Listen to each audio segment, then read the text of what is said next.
Gitanjali Rao is an American inventor, author, and a STEM promoter. She won the Discovery Education 3M Young Scientist Challenge in 2017. She was recognized as Forbes 30U30 for her innovations. She was named Time Top Young Innovator in 2020 for her innovations and innovation workshops she conducts across the globe. On its December 4, 2020 cover, Time named Rao Kid of the Year.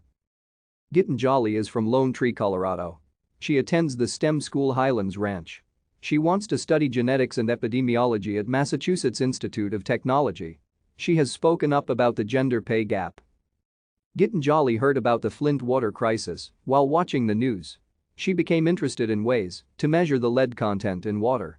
She developed a device based on carbon nanotubes that could send information via Bluetooth.